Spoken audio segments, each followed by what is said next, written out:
Welcome to the Infill Podcast, where we interview the most interesting members of the 3D printing and maker communities live and with audience participation. And now, here is your host, Jonathan Levy.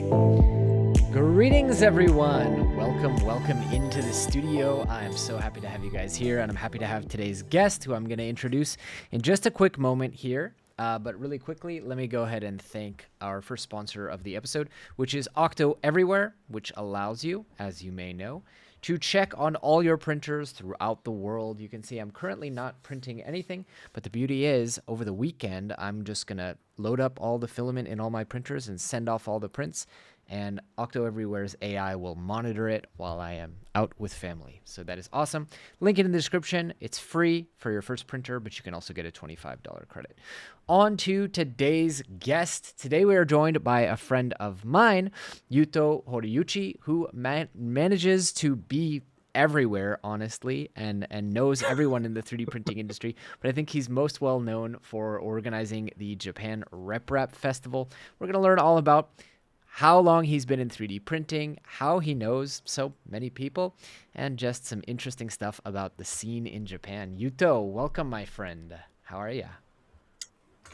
So it's good morning for you, or like good afternoon? Afternoon, still afternoon, yeah. All right. Yeah, man. How's it's nice everything? Seeing you again, yeah. Likewise. Yeah, so far so good. It's a little busy, but I'm enjoying it. That's awesome. So, yeah, isn't the Japan RepRap Festival like this weekend or something, or next week? Nah, I just try to fix all the things before the Chinese Spring Festival. Okay.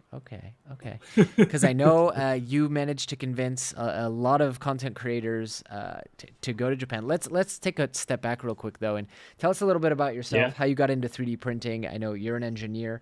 How long have you been in 3D printing? You create content, obviously, in Japanese. Give us a little bio on yourself. Yeah. So actually, I started 3D printing maybe around the same time as you, because you started around from 2020, right? Something like that, yeah. Yeah, I'm also the same. But what got me into 3D printer, like 3D printing hobby, is during the COVID. Like there was nothing to do. Like I cannot go out to Tokyo. I cannot hang out with friends, and those time was like I need like some like serious grade of like protection, like masks, and I could not buy it at the drugstore. Like I cannot get it anywhere in the pharmacy. But somehow I found an article that says you can print in your house. I was like, what? And it says like the downloadable data is here, like 3D model is here, and you just need a 3D printer. I was like, oh, that's cool. And I just installed the AliExpress and just went there and bought the Industry Pro. So that was my beginning of the journey. You bought your first printer on AliExpress? Yeah. I think I did too, actually. I bought a Geetek on AliExpress. That was my first Oh, printer. yeah. Was it any good? Yeah. No, like there's no issue apart from my tuning skill. Same. So, I look back like, today and I'm like, that printer that I couldn't get working. If today, I mean, that's the irony, right? Is beginners buy beginner printers that are really bad. Yeah. If today I were to use that printer, I could get great prints out of it. But yeah, like that time I blamed the printer itself so bad. Like, oh, this printer is not working great. Oh, this thing clogs every time. This doesn't stick well. But right now, I can say it's all my fault. I didn't level collect tree. Filament sitting there for the whole time. So it was a nice. So fast forward then. Yeah. I mean, for some reason I thought you'd been in 3D printing for decades, because every time, I should tell everyone, like every time I go to a factory in China or every time I make like some hot new connection, I'm like, am I the first content creator ever to be allowed into the factory? And they're like, yeah, well, except for Yuto. And then Yuto pops out from behind the door. He's like, hey man, This guy knows everybody everywhere, and I'm always impressed. So tell me about that journey, because obviously you also have a full-time job. I don't know if you're allowed to talk about that, Yeah, but you yeah, have a full-time job. You do this as a hobby, and yet you've become just like, I think, the best connected guy in our industry. yeah. It's like it's like my hobby way beyond that. And like I don't know why I been to TCT Shanghai for the first time, but that was the Mhm. first time I went abroad just for the 3D printing expo, Yeah. and that was the first time I've been to China in my life. So my first time travel to China is the is for TCT Asia as my personal travel, not a business trip, because Right. I just wanted to see. And do And you do some 3D printing in your day job, or it's kind of strictly hobby? I no, right now I don't do, but yeah, it's only hobby right now. But in the previous job, I print some like prototypes or like emergency fixing jig and so on. But Sure. right now, yeah, only for the hobby. Okay. So in about 5 years, you went from not knowing anything about 3D printing to running the Japan RepRap Festival. I, Yeah. over the years, like what has changed? What printers are you using now? I guess tell us a bit about the content that you're making, because I think you're very active on Instagram more than YouTube. Yeah. Actually, I'm mostly active on X, Twitter. Ah, that's right. That's right. Yeah. I think the printer, because since I start hosting the Japan Laptop Festival, I kind Hmm. of get too busy. And Right. apart from that, I also like trying to go visit as much as exhibition, because and like I don't have much time to play around with printer.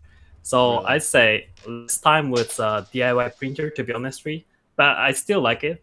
I still wanna do like volons and so on, or the self built kit, which Yeah. actually trying to do right now. But yeah, but I think the change is like I mostly use like off the shelf printer right now.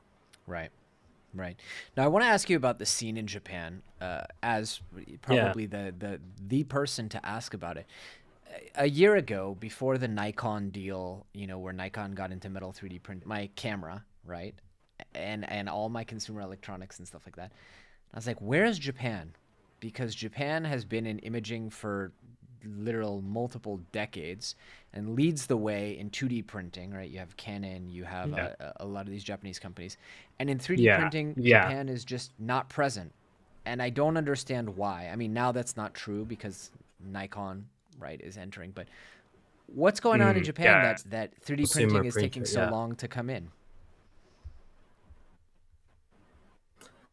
Oh, yeah. Like let's say the beginning of the 3D printer starts from Japan. Like the super early age of like resin printer. But Mm-hmm. time we're like Japanese were not. I mean, I think it's still, but we are not that good in the business aspect. I say like get the Mm, patent and make the patent to a like turn into a business. Maybe that was 2 week time, so we missed the chance, and now the and 3G systems and so right. on. I'm not, right, to be honest, I'm not sure about the metal printing and so on, but for like like industrial, the Japanese company is finally trying to expand the market. That print was like released around the same time as Bamboo Lab actually. Right. Well, it also seems to me like So yeah, I mean, I think gradually we're gonna start, it seems Japan just moves a bit oh, since slowly to they're enter they're to like, new technology. You there? We have a bit of a delay on the line. Do I yeah, have you? Okay. I'm All right. trying to. Yeah, I'm gonna check that I'm plugged in.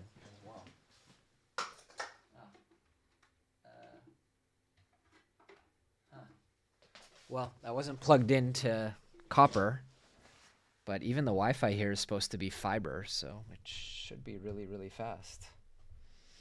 Hold on, we'll take a pause and see if we can't get the connection to be faster.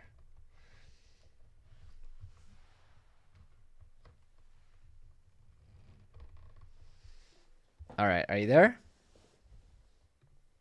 Sorry, guys, on the recording.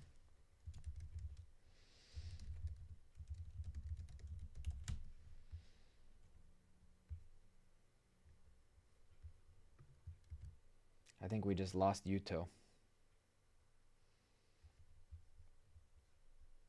Yubo, how you doing, man? Nadir, how's everyone doing? Happy to see you guys here.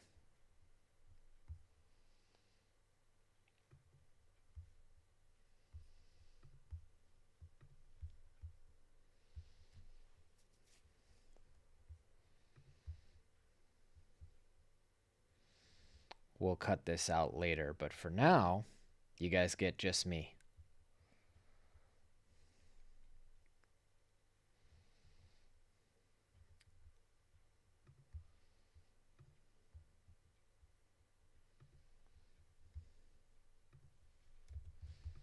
All right, we're just getting him reconnected.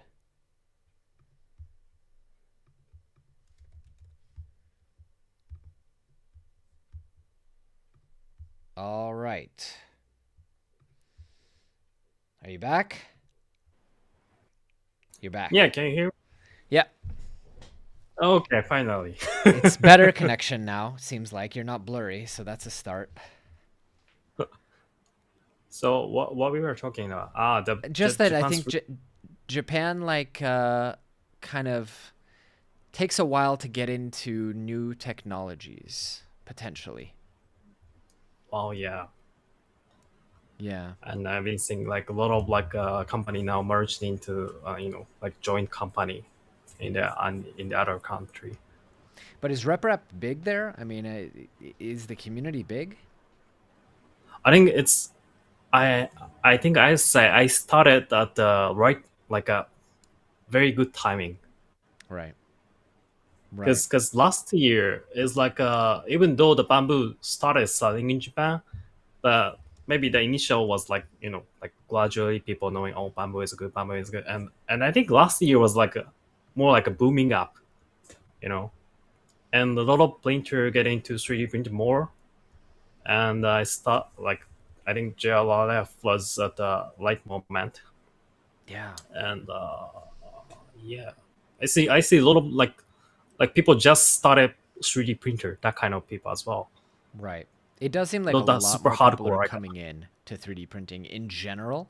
And then I Yeah. think if in the past the entry to 3D printing was like RepRap, and then maybe eventually you could afford to buy like a Ultimaker. Now it's the other way around. It's like people come in with a Bamboo A1 Mini or whatever, and then they dream of Yeah. like one day I'm gonna print my own printer and build it. At least that's what I hope. I So hope yeah. RepRap doesn't go away. Yeah, the reason I keep the name RepRap and still like welcoming the off-the-shelf 3D printer company as well is like I want to invite all the people and make the cultural RepRap and Right. the new printers like a bridge in between. I want to people to know like this printer starts from like this kind of culture, even though they are not connected Totally. at all right now. Yeah. How do you think we keep that alive? Because I'm not going to out anyone, but I've noticed, oh man, Yeah. I think this is a delivery driver. Pause. You talk. All I'm right. going to answer the question. I'm going to have to take this really quickly. I'll mute myself. All right.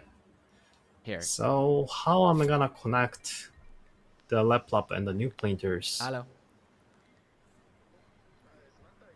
Yeah, so I think כן, אני כרגע בפודקאסט. yeah אני יכול לחזור אליך I, בעוד 40 דקות? that's not in English. Okay. I cannot understand, but רק שנייה. Sorry guys, it's super urgent. I'll be right back. oh yeah, okay. So maybe I'll keep talking here. So like yeah, even for the JLF, one thing I try to urge or like encourage the brands like sponsor companies is that I want to keep push them. Like if it's from the open source based software like Clipper or like the Olga slicer based Focus slicer and so on, I encourage them to show that So this sorry, is from guys. this is based. It was Oh like yeah. literally Oh a yeah. Oh, delivery driver. now you're I'm back. back. Okay. Okay. I thought you're Apologies. gonna take like 10 minutes or so. No, it was literally a delivery driver sitting like at the Okay. delivery location. I'm like, can I call Oh. Yeah. Now I can see you, but lost your mic. you? Okay, there we go. I'm back.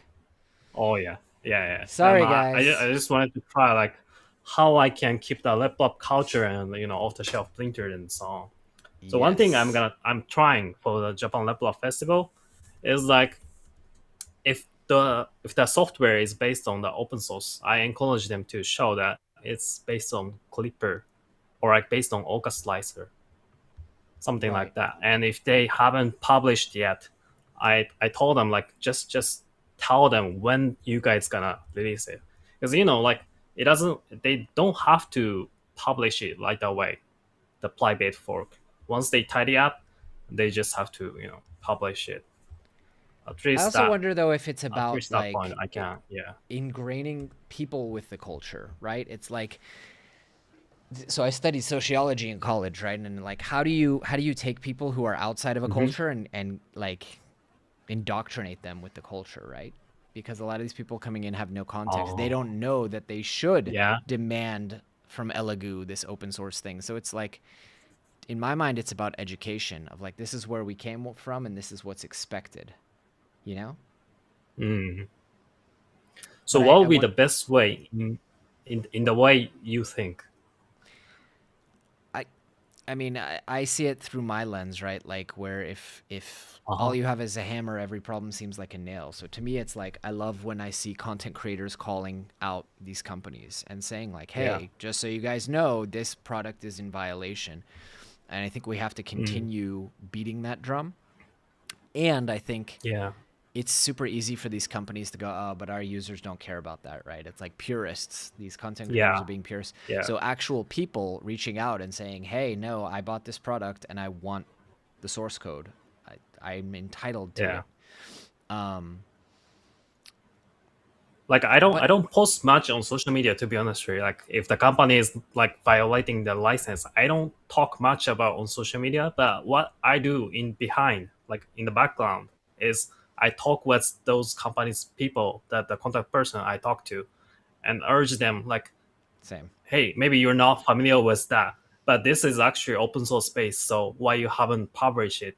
And maybe Totally. this is also good for marketing and so on. But the problem I encountered most of the time is that the people who is in charge of the day-to-day communication, they understand the situation, but the management side, they don't give a fuck about it. Yeah. So you know it's not always the brand itself. They don't care about the open source or whatever.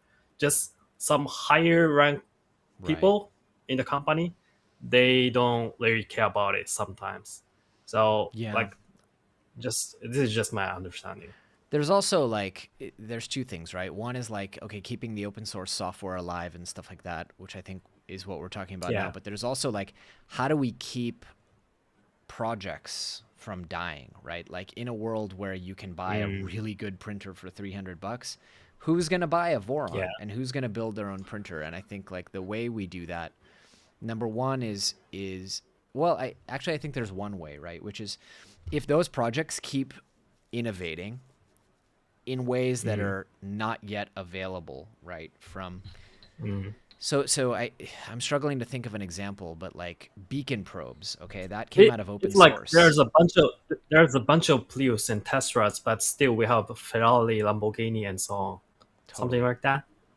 Yeah, and I think look, like at the end of the day, if open source software has taught us anything, it's that, you know, a million people all over the world are always going to be faster to innovate than 20 people working in one company.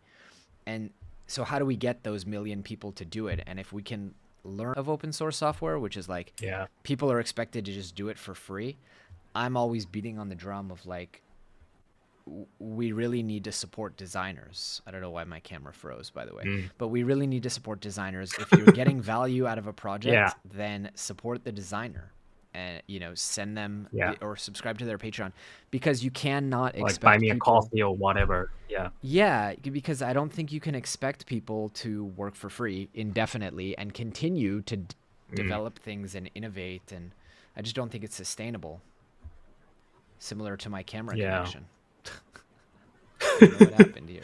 At least I like recently I got the new friend who basically he really lives on like from the you know the profit from the maker world, which Oh, is I wow. think is super cool. Yeah, How he though? designs Because a lot do of they you pay know cash? no like I haven't talked in detail, but he lives from the maker world, you know, commissions and so on. Interesting. Ah, yeah, and I think considering the printables and the Creative Cloud also have that kind of system, right? The Maker Online as well. But I think the maybe it's difficult. Maybe like the what you call that, like the download per point or whatever is maybe I feel like I just feel like it's lower than the Maker World. But I think Right. those kind of like you know system is maybe also one of the solution. I wonder. You mean just Yeah. like the website pays them? Mm-hmm. It's an interesting thought. I mean, I Like know a food, lot of food. designers, and I'm sure you do as well, Yeah. like Gazaladra and Uh stuff, huh. who are making like, uh, I don't know if they're making a ton of money, but they're making a living. They're actually paying their bills uh, Mm-hmm. with just designing, right? Yeah, or maybe they are cooperating with you know the brands because if the model is good, the printer brands want to showcase their model on the exhibition or the website and so on. So apart from the each individual's donation, maybe it lives off as the Right. company's support. Right. I guess. But I think for every designer I know who's managed to go full time, I know 5 who are like, oh, I Yeah. really wish I could quit my day job, which I think is a problem. Oh, I see. It's hard. I think it's hard, like, just generally to make a living in open source, even, right? Like, people who are developing Linux stuff that I just yesterday watched this Mm. video about the guy who saved the internet. And it was because, like, there's some Linux plugin called XZ or something, which is used, like, by Mm-hmm. billions of people on servers all over the world. Like, the whole internet runs on it. And the way that Yeah. it was probably a state actor, they think, like in Russia or North Korea. But Mm-hmm. the way that they Ah. managed to like put this code in, malicious code that was going to infect every computer basically in the world, was they just offered to help because the person maintaining this open source library was overwhelmed and unpaid. So suddenly someone comes Mm. along and starts like helping, probably because they were funded by a foreign government. It's like, if that's happening on literally probably the most used open source software on the planet, which is Linux, like, what hope do we have, right, to support the people who are designing like the open source box turtle that we're using or the open source Voron that we're Mm. using? It's, I don't know. I don't know. Like malicious code, like shut off the semester like failure detection song. Right. Oh, that would be scary. That would be super scary. It's wild. Oh no, your camera is back. Yeah. This is just the computer camera because we're having Mm. every technical issue we possibly can. You know what? I bought the Insta360, the webcam, Oh. just for this time. This just for this Oh man, interview. and then I show up with just my MacBook Pro camera, everything complete, and I'm late 10 minutes late to the podcast. My bad. I have a really bad habit of making you buy Insta360 products, huh? Because also the 360 Yeah. cam, I was like, dude, you gotta get one. You gotta get one. So tell me about creating content on X. Like, X has a monetization program. Is content monetized Yeah, but there, or you're just doing it for the fun? yeah, I just doing it for fun. Because why not? But Because are I you able have to I have monetize content daytime on work. X? Like there's a two-way. One way is like I don't know how they exactly calculate, but based on the impressions or the engagement. And another one is like subscribing. But subscribing is difficult because you have to have like it used to be 500, but now you need a 2,000 like with a blue check marks. Wow. You need a 2,000 blue check marks follower Wow. to enable that function. So well, that's a little challenging. For example, I only have 10K follower on X, so Only. it's very no, yeah, Wow. it's So difficult. is your vision eventually to be in it seems to me like just given how much of a network you've built up, is your vision to one day be full-time in 3D printing, or do you want to keep it as a hobby? I think I'm now in the transition, and first thing first, I want to make the this second JLLF into a great success again, Yep. and then So I tell us can about figure that. it out. Tell us about that. Why should Yeah. people come to Japan RepRap Festival? How many people? When? Well, Give us all the info. yeah, so it will be May 31st. It's not the sightseeing season, so it's free to come. And if you need any excuse to come to Japan, just come and just hop in the event and go to travel to Kyoto or whatever. That'll be good travel. And yeah, like all the RepRap festival now have a maker chip culture, I think, and you can get like excessive amount of highly engineered maker chip. I cannot even design. Like I don't know what's the structure inside, but like last year was the first time, and I already see bunch of like advanced maker chip. I say, like no Okay. offense, like all the maker chip is awesome, but there's like crazy advanced maker chips. And this year I may gonna see like the beyond those. I was like, how? In just 3 millimeter. That's wild. I So mean, I'm not sure people will book yeah, a flight to Japan for a maker chip, but maybe, maybe you never know. yeah. I mean, and what else? I don't know, but we also in the so I recently trying to build kind of 3D printers, like all sorts of like archive, like old 3D printer components, hardware, Hmm. and so on. I'm trying to make a website, and I just realized like I already knew, but like so many brands are from China in this industry. Right. And since Japan and China, we are in super close distance, so the benefit of coming to Japan Lab Blog Festival, of course, you can talk with a Japanese content creator or the individuals, artist, or the Japanese company, but also you can meet with some of the well-known like Chinese brand, like Really the some brand will come, like CEO himself will nice. come visit, That's because of so you, you not can have because of the RepRap Festival. That's because yeah, you yeah, know everybody. Half the people in the chat right now watching as I fail through this live stream and all these technical issues are like CEOs of every company. So we've got here Soraya Tech, we've got here Ibos, we've got Snapmaker. Just it's incredible how you manage to connect people, right? And how yeah. many And I people think the really Mellow. good part is like they can talk like as like one to one. Yes. Like I'd say what like if you like I felt different in the Formula X Germany, but at Yeah. least in the like expo in Japan, you have to bring a business card. You need to wear the suit. You have to say like, oh, I'm from blah blah blah. I'm interested in your blah blah blah, and he'll say, oh, my product is super nice. Blah blah blah. Please reach out to me later. Blah blah blah. And Sure. like they don't talk about the real shit at all in the exhibition.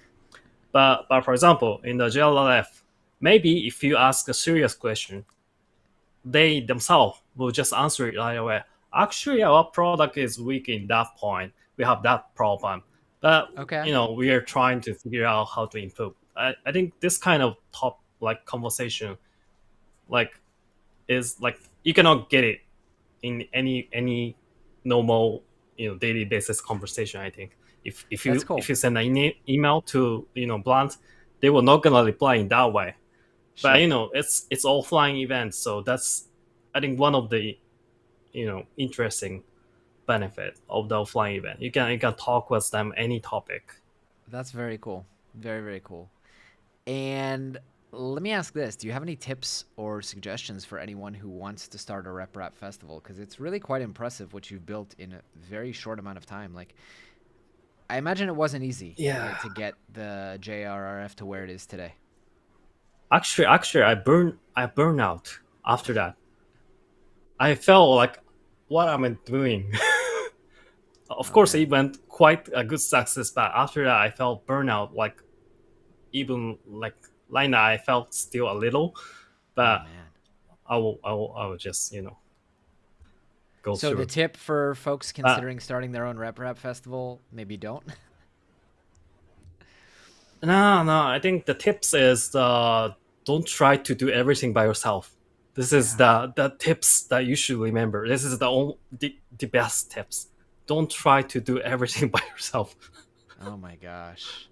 Just gather the crazy hobbies and run the festival with your friends, families, and also definitely nice to reach out to the company first, and try to think everyone can get benefit. Like company is not be there just for sponsoring. Of course, like the first year the Jala left, a lot of my friends supported me, so like that's how it goes. But if you want to start the event in your country, for example, then think about what visitor can get, what you can get, and what company can get. Right. So I like, this is not secret at all, but in Japan RepRap Festival, I do survey. And the survey, all the survey questions is collected from the sponsor company. And also I ask sponsor company, like if you wish to, add some prize for the survey. And all the visitor and also the people on the social media, they can all join the survey. And if they answer a bunch of those questions, like last time was like, I forgot, but the question is over 40, so it's gonna take time.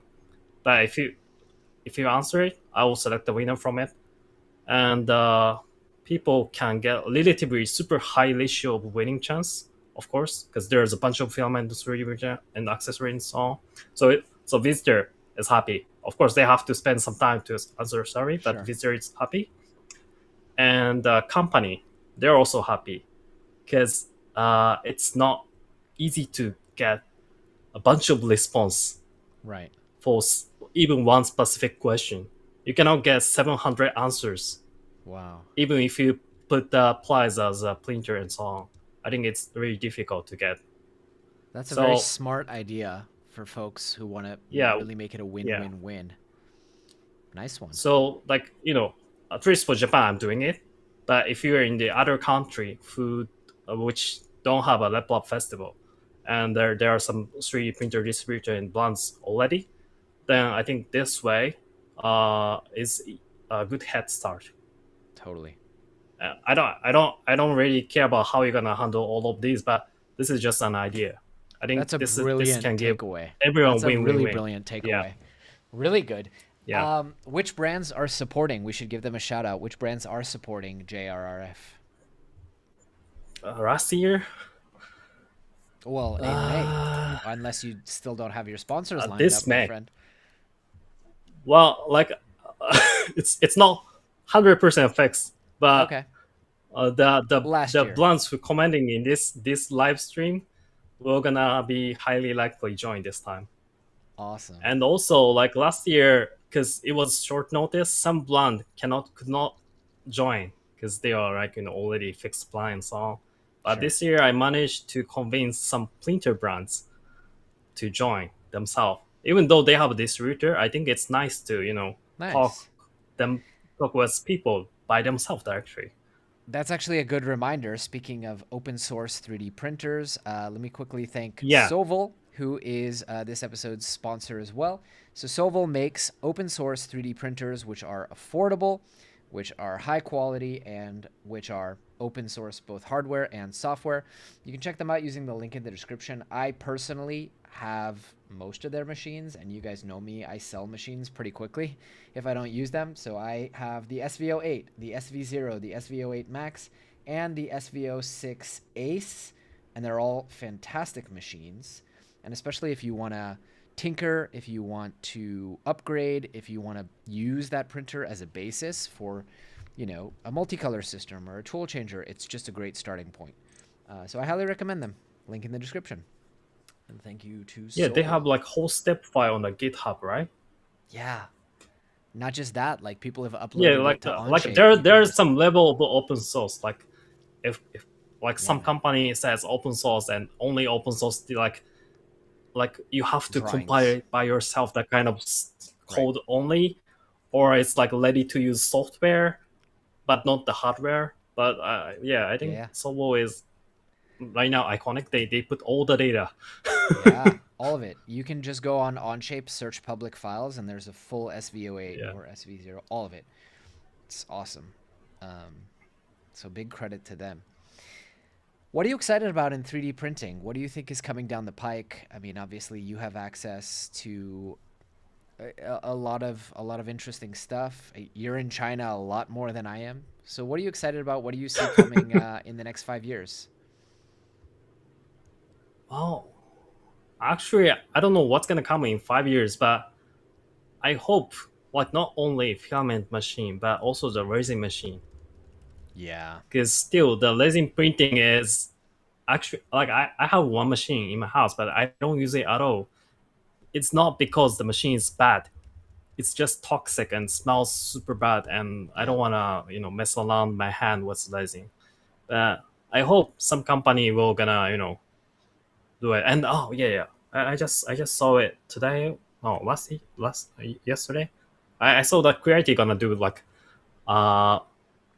the filament like poop recycling machine, right? Yeah. Like there's already a little suspicious one, and also like super that loop. I asked for the refund because I like because all the time they only post the renders. Yeah. Apart from the live streaming, even the recent email they put renders. I was like, why? Yeah. So I saw the Creality thing yesterday for the first time as well. Yeah. I'm a little suspicious. I mean, if it is happening, they are just starting development because apparently if you subscribe, they're asking like for 1 million different things, right? That delivery driver just showed up here. Like they're asking questions that would indicate that they're still in the early phases. I see. But it'll be very interesting if they can come up with a high quality shredder. That'll be amazing. Yeah, and that one's a dryer as well. But so like, I don't know. Crazy. I hope it works. Absolutely. That's crazy. one thing I'm kind of excited in the upcoming in half a years or something. You and me. Another thing. I think the tool changer will be more standard, I guess. Totally. Because like the last year is the like start of tool changers. I'm still here. So I still hear you. Yeah. Okay. Oh, it's your airport. Okay. Usually they don't come at this early time. I agree with you. I agree with you also on the tool changers. Yeah. It's getting to a point now where most of the printers that are coming into my inbox are tool changers, which I think is the right move. And also the materials. Yeah. Like more variation of materials. Like even for the like flexible materials, there's like it used to be only TPU, but now we have PIBA. And I just saw Shilatech launched something new, like more squishy something. Okay. And also I think more engineering filaments as well. Yes. Like, do you realize, like, it used to be, like, there are a bunch of, like, PLA, PTG, ABS, but in the recent exhibition, they start showing, like, blah, blah, blah, fiber field, carbon fiberglass, fiber, high temperature, and so on. Yes, and I can tell you, I see two things happening there. One, they're getting way cheaper. like Sorayatech, Sunlu. They're coming in with like fiber-filled nylons, high-performance stuff that's really good. Like, I mean, I think you and I are both supported by Polymaker, and yet they still let us say what we want. So credit to Polymaker. But Sorayatech is making some insanely nice filament. Like their PPA-CF is sick, and the other thing that's happening is we're getting like way more cool exotic use stuff. Like I have on my test bench, I'm working on a video of like special purpose filaments. So like, okay, if you're going to print a drone, what is the perfect filament for it, for example? I'm getting now like ABS Kevlar. You showed me Asahi Kahe has a Yeah. what's it called? It's like I don't remember. Yeah, the term, but they it's plant showcased in the fiber. exhibition multiple times. It's like, yeah, it's no Cellulose, like the crazy fiber thing. Yeah, filament. crazy thing about it is like you can play with a blast nozzle, Yeah, well, because it's cellulose, right? and you can even go with 0.2 if you want to. Whoa. And that's crazy. And it has like all these crazy properties that cellulose introduce. So I think you're right. We're getting really cool stuff. I just wonder what's going to bubble to the top, right? Because you remember like all the tri-extrusion. There's a lot of stuff that happens that is just like hype, and then the world moves on. I wonder what's gonna bubble up to the top and be useful And also 5 years from now. bunch of continuous carbon fiber printer. Oh yeah. Yeah, like not only the fiber stick, but I see a lot of like mini startups in the exhibition. I was like, right. oh, you also this one is also continuous carbon fiber printer, and Packages like, here. Hang on. like there's a bunch. Yeah, okay. Sorry, Anna. Video for the podcast. Okay, let me give the driver the code. Live podcast. קוד 46278. תודה, מצטער. All right, I'm back. Let's see what we got. Okay. Let's see what was worth interrupting the podcast 3 times. It's a 25 millimeter cooling fan. That's what interrupted the podcast. I'm gonna close the door real quick.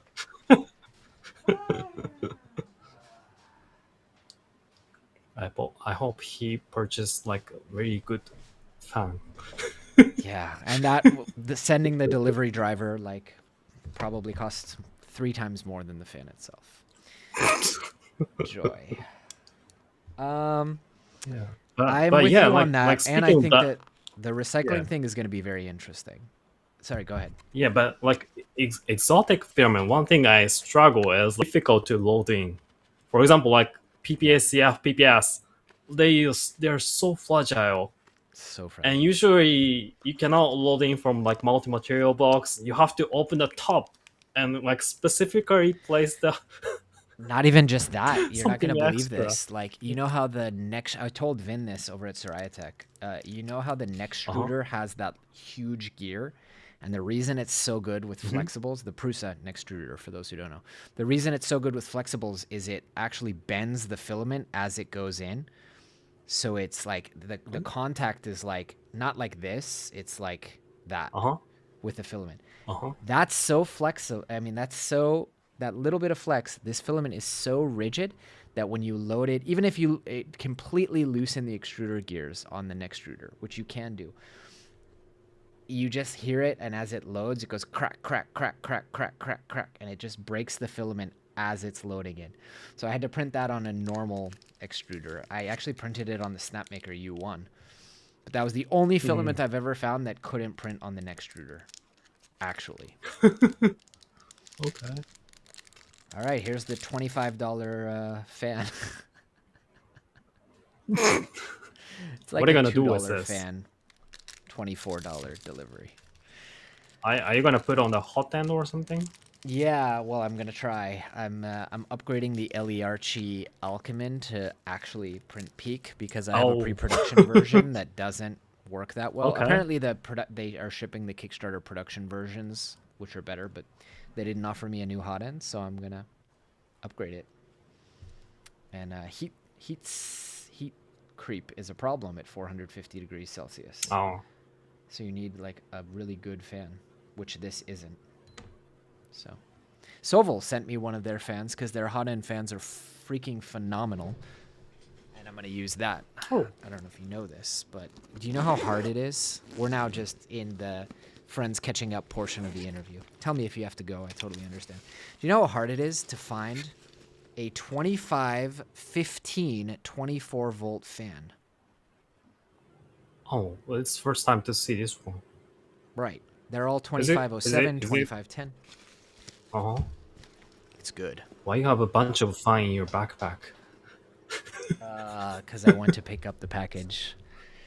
Ah, okay. So thank you, Soval, for making a really good 24 volt fan. It's so good that I was like, can I just get another one of these? And I'm going to put it on the printer. Oh, maybe I should check it out later. Yeah. Also, Soval sells, not to like extend the sponsor spot, but they sell spare tool heads for like SVO8 and whatever. If you want to build a tool changer. For like open source tool changer? Oh. Yeah, and it's just like the economics of it, now having built 7 open source tool changers, or tools, the economics of it is like, maybe worth it to just buy a ready-made tool head, you know? 18,000 RPM, this fan.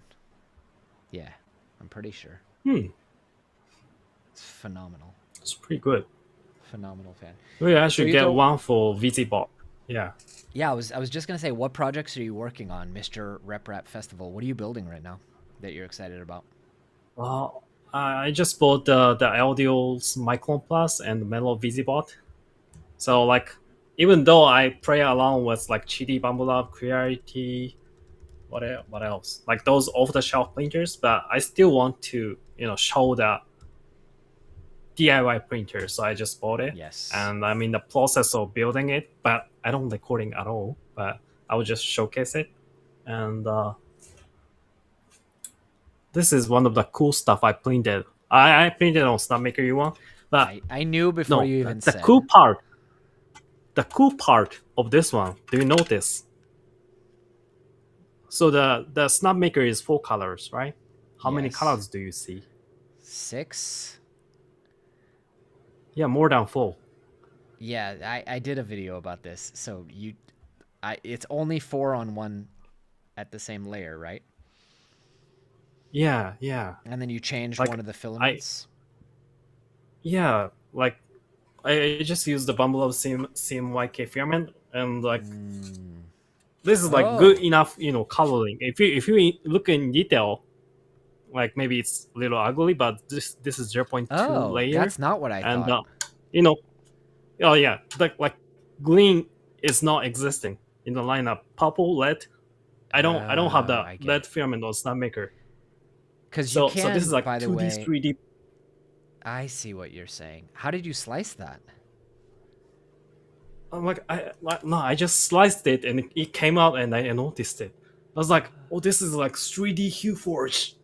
Oh, I see. Because I did get an email in my inbox, actually, from some company. Uh-huh. Hold on, sorry, I got distracted by the comments. I did get an email where someone was doing that, and I asked them, what's the difference with HueForge? And they're like, it's 3D, and we can make 16 million colors. I ultimately declined it. I can intro you if you're into that. I declined it because myself and my audience are just not into aesthetic prints. Like, we really like the functional, multi-board and shit like that. But it's actually a really interesting idea. Like, why... I mean, we have the technology, we have the TDS sensors. The problem is slicing, and I think that's where they've done something innovative, because you currently cannot select... When you paint, you have no control, right? It goes in as much as it wants, and sometimes it'll do like weird triangles in the painting.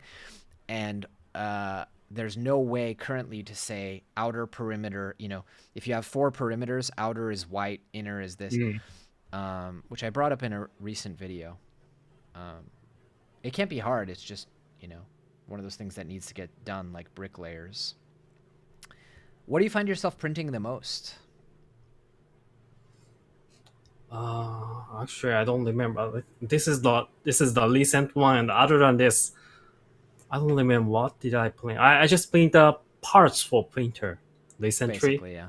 and before that, it's like burnout duration. You know? Yeah, I get you. When I'm burnt out, though, I do exactly what you just said, which is I print for myself.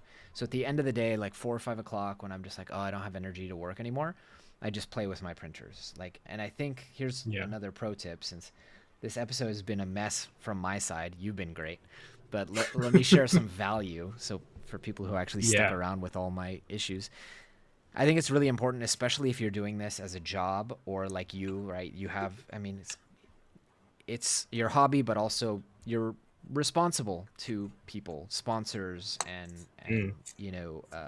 attendees to your RepRap festival.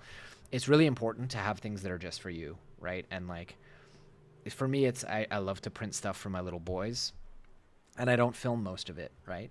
And it's literally like cameras off. It's important to allow yourself, whether it's cameras off or I'm not going to make money off this. If you're a designer, right? Like this one's mine and I'm not going to share it. And it's not because sharing it would ruin it. It's because there's something to be said about like just the pure play, right? Yeah. Your mind can't be focused on, oh my God, this is so cool. I did. And sometimes after it's done, then I'll like make a YouTube short or whatever. But it's so important to if you turn your hobby into a business or a volunteering opportunity like you have, it's so important to still have parts of it that are just for you, And I'm sure if you ask the designers that we all look up to, I'm doing a video right now also on like designers doing cutting edge stuff for 3D printing, like stuff that, wow, I didn't know we could do that with our printers. And I'm sure if you talk to them, they'd be like, yeah, some of these designs I did just for me, and I knew no one would download them, but I needed it. I needed the challenge. Oh. The reason I got distracted, by the way, is Bammy2 said, add a bamboo AMS for each of the Snapmaker toolheads. You don't have to do that because Big Tree Tech now has the Vivid, which is designed to work for Gripper friendly, and it's USB. I've been working with them for like 2 weeks to try and get it on the Sovol SV08 Max because Sovol's firmware they've done original stuff in the firmware to make certain things work. And so I'm very much walking so people can run, but yeah, it's theoretically very possible to have each one of those tool heads have a Vivid. So how are you gonna place it? So I think one of the other issue of like having a multiple multicolor unit around the printer is like how are you gonna stack it up? So in my search for designers, I asked my audience, I was like, what are some designers doing really, really cool stuff? And I discovered, he's going to be in the video, but I discovered this designer, CC3D. Let me show you. Yeah. Okay, you know about this? Holy crap. He has really cool like a poop. Not just that, like I'm sure he has really cool poop as well, but he designs like cabinets and mounts and shelves and stuff. Like what was the name? HDRI. He has the like filament. Yeah. Okay, so H everyone knows right? about this guy except me. I just discovered him this week. I'm gonna do a whole thing, right? Oh, really? Like, yeah, I didn't know because I'm like, I asked him today. I spoke with him, and he only sells on his own website, and I'm not on social media. I'm only on YouTube. So like, I don't discover stuff that's on Instagram, X, and I guess he has a YouTube channel, but it's not as successful as some of his other channels, maybe. Anyway. If you guys know a designer that I should feature who's doing functional stuff that is really cutting edge, tell me. But the reason I brought him up is either him or Big Tree Tech has all their like sheet metal things that you could mount, Oh, the Panda series, right? The Panda Perch, they call it. But also, you could just, this thing that I have behind me, the Panda, I call it the Panda Cabinet, but that's not what it's actually called. Hold on. Panda, what is it called for the audio guests among us? You just see my workbench. Doesn't matter. It's their like their Panda cabinet, which has 2 shelves that you can pull out. It's made for an AMS. You put 2 AMSs in there. Yeah, you know the one I'm talking about. Let me look. Yeah. Panda Station, maybe? Yeah, it sounds like that. I think Panda yeah, Station. Panda Station. Yeah.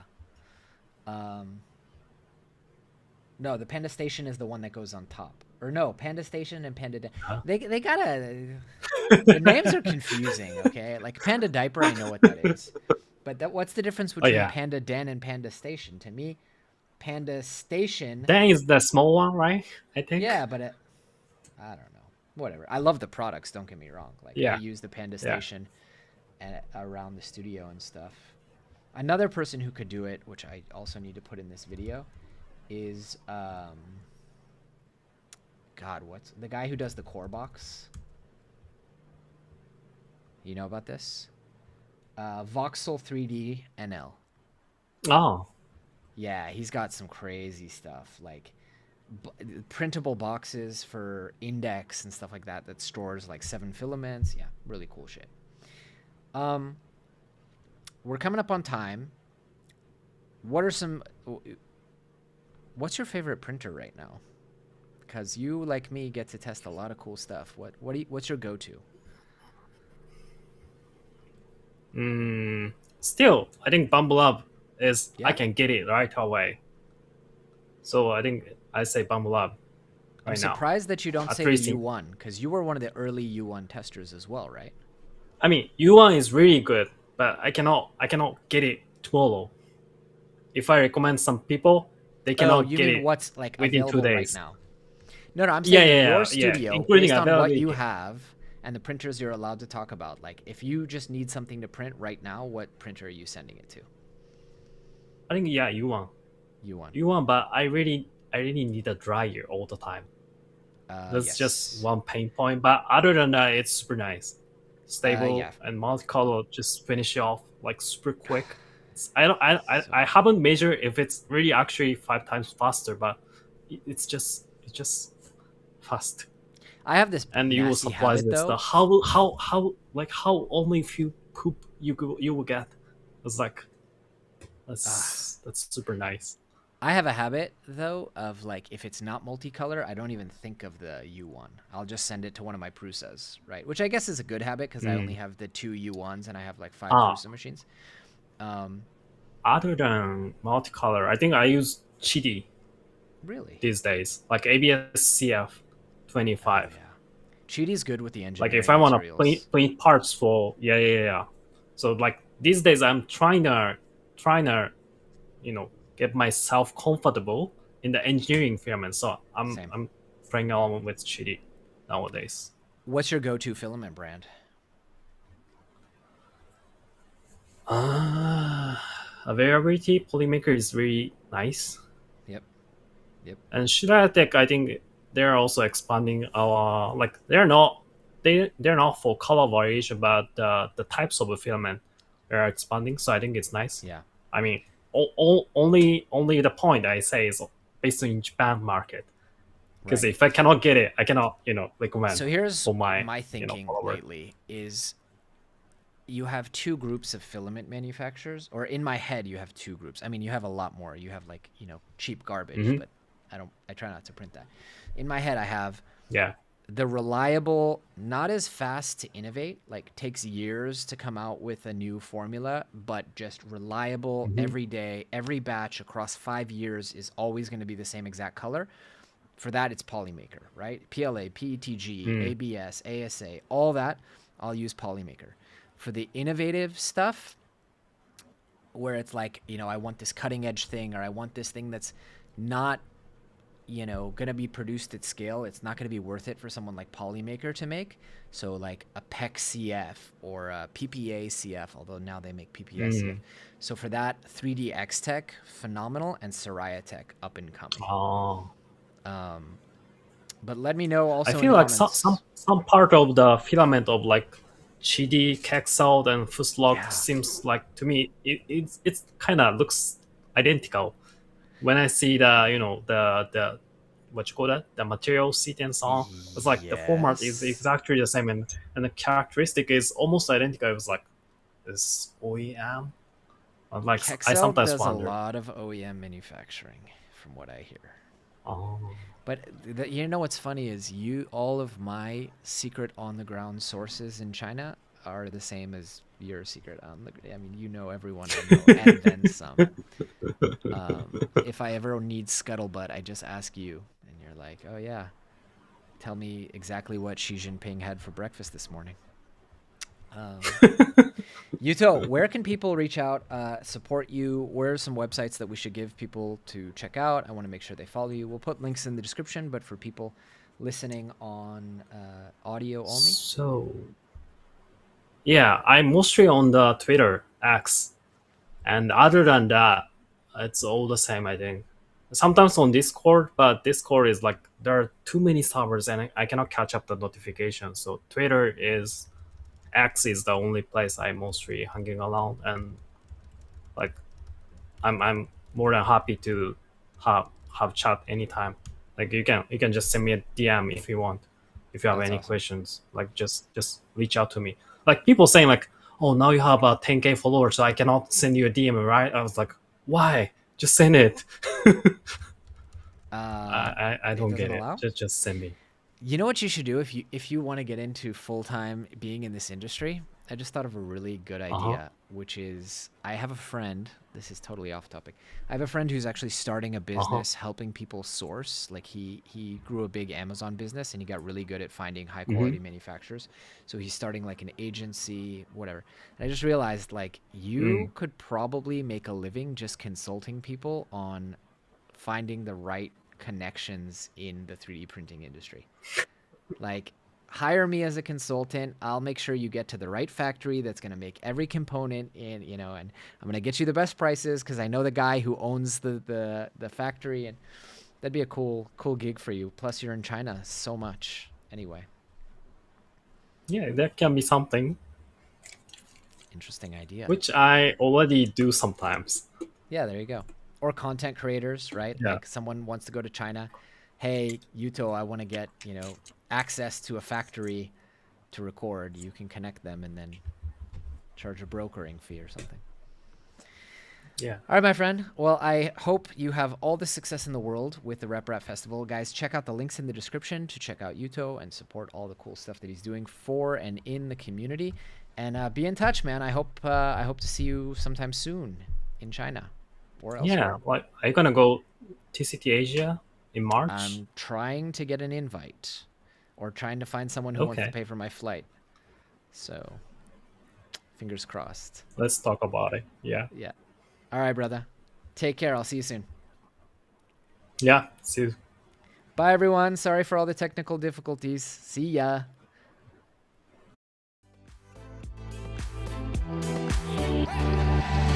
Thanks for tuning in to the Infill Podcast. For show notes or links to anything mentioned in today's episode, visit thenextlayer.com. If you enjoyed the episode, please don't forget to leave us a review wherever you're listening, or click the like button to let us know.